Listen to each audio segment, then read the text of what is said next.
All right, guys, today we're going to be looking at solving two-step equations. This is lesson 7 of our expressions and equation unit. And the first part of this, I really want to go through and just review our integer operation rules. So how we add, subtract, multiply, and divide integers, which if we remember includes positive and negative numbers.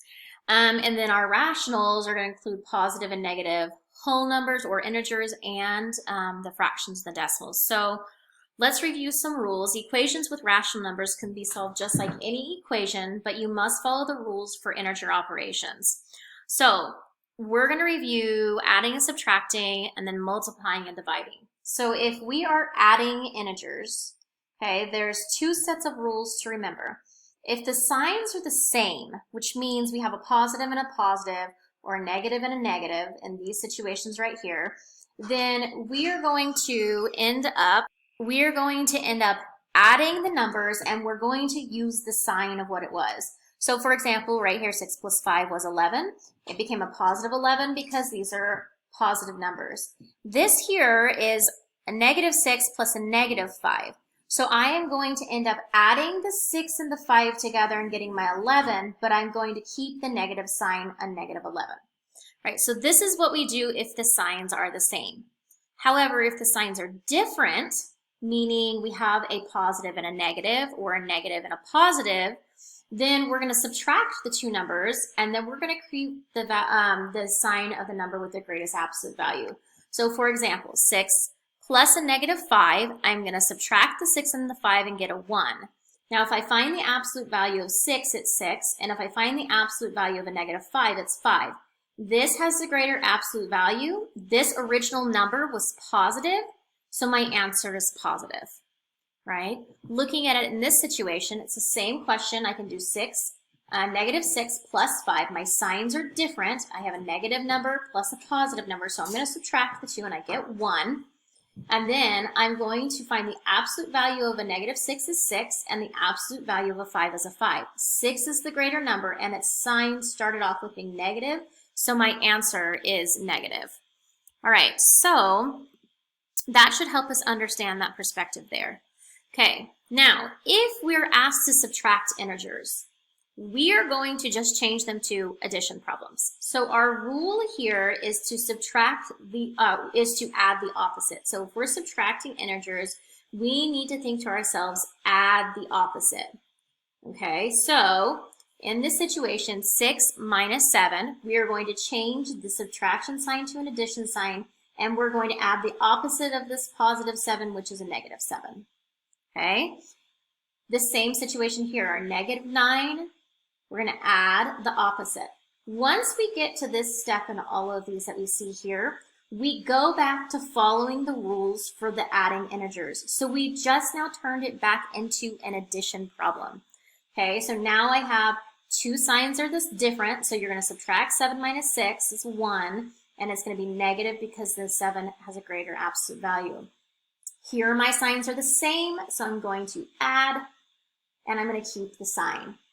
Here my signs are different, so I'm going to subtract. 8 minus 3 is 5. 8 has a greater absolute value, so it's positive, right? So this probably is the most challenging thing when we get to adding, subtracting, multiplying, or dividing positive and negative integers is remembering those rules. Multiplying and dividing integers is super easy. So as we get into multiplying and dividing integers, we just have to remember that if the signs are the same, it's positive. And if the signs are different, it's negative. Okay, the only thing that needs to be corrected on here is that this should be a negative times a positive is equal to a negative. Okay, so just making sure if the signs are the same, it's positive. If the signs are different, it's negative. Okay, so we're going to work a couple of problems to see what answers we can come up with, and then we will move forward from there. All right, so this is just practice. If I have negative 6 plus negative 9, my signs are the same, so I'm going to add the two numbers, and that's 25, and I'm going to keep the sign. So my answer here is a negative 25. Here I have a subtraction problem, which means I'm going to now add the opposite. So now if I go to the adding the opposites, my signs are different, so I'm going to subtract 32 from 5, and that's going to be 27. but my answer is going to be negative because the absolute value of negative 32 is greater than the absolute value of 5. Right? Looking at this, it's already addition. So I'm going to have, they have different signs. So I'm going to subtract the two numbers. 27 minus 14 is going to give me 13.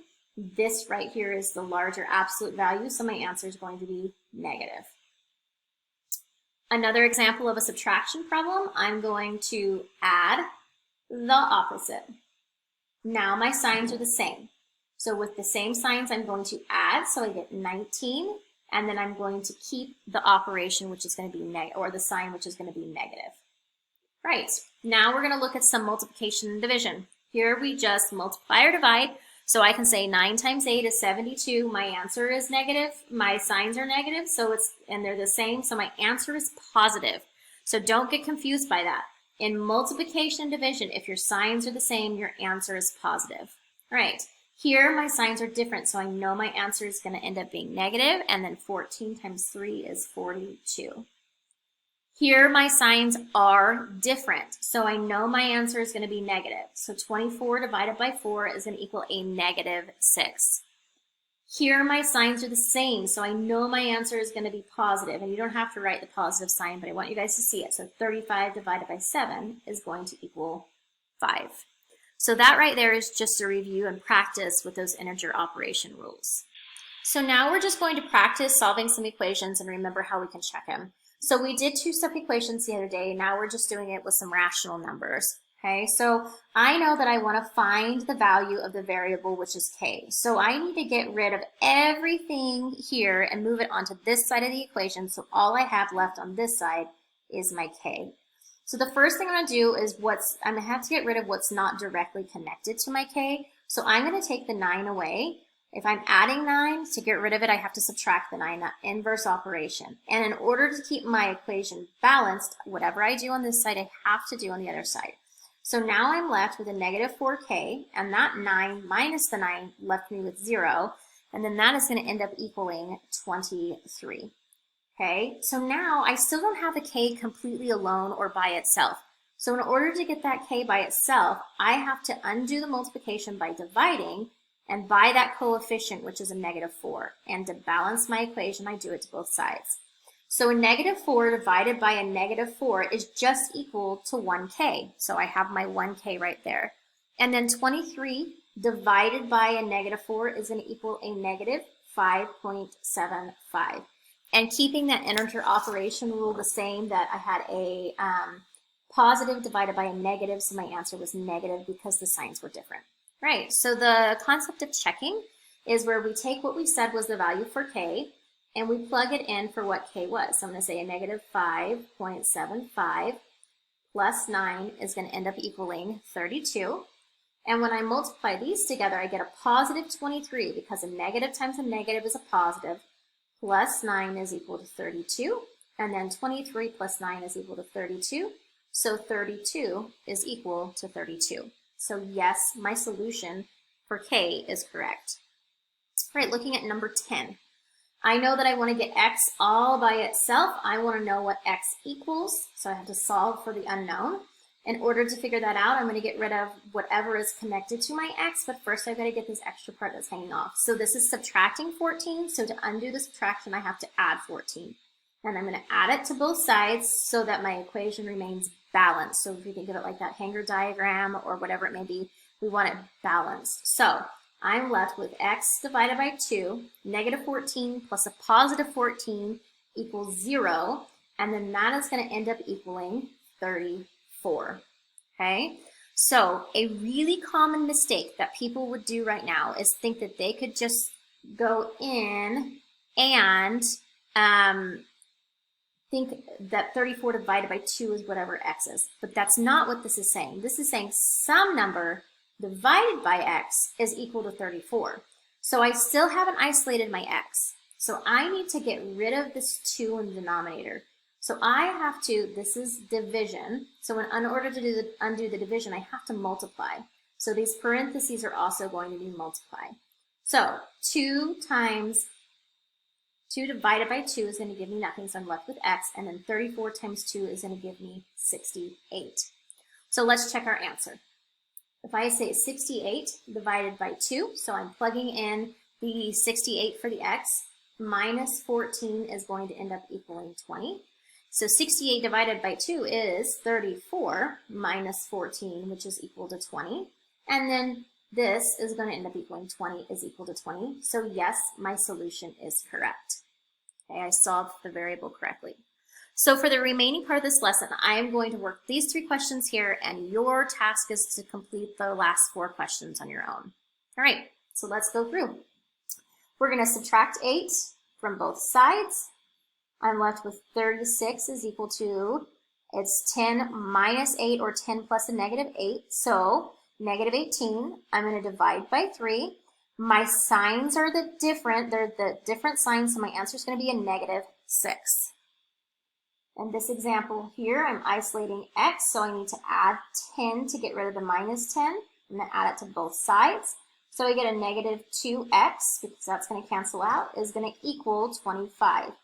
I know x is going to end up being something that's negative because I'm going to divide by the negative 2, and a positive divided by a negative is going to give me a negative, and then half of 25 is 12 and 5/10. Our last example that we're going to look at, and then the rest you're going to do on your own, minus 7, because I have plus 7. Keeping my equation balanced, I do it to both sides of my equation. So now I'm left with x divided by 6 is equal to a negative 11 minus 7 is going to be a negative 11 plus a negative 7. So I'm going to end up adding that together and then keeping the sign. So now here's a common mistake. A lot of people might see the relationship between 18 and 6 and think that x is equal to a 3 or a negative 3, and it's not. A negative 3 divided by 6 does not equal 18. We want to know what number divided by 6 is equal to 18. So we have to keep going forward with our steps. So I multiplied by 6 because this was dividing. This is going to cancel out this. And then x is going to end up equaling a negative 108 because negative 18 times 6 is 108. All right, guys, so to finish up today's lesson, you are going to go answer these 3 questions, and then this last question here below, please make sure that you give me a justification for your response. It's going to look a little different in the Edulastic notes today. I started taking it out of the PDF form and just giving you question by question, so hopefully that can simplify things for you guys based off your feedback. If you have any questions, email me or set up a time in our Google Classroom document for the office hours. I'm happy to help. Miss you all, and I hope you guys are all healthy and happy. See ya.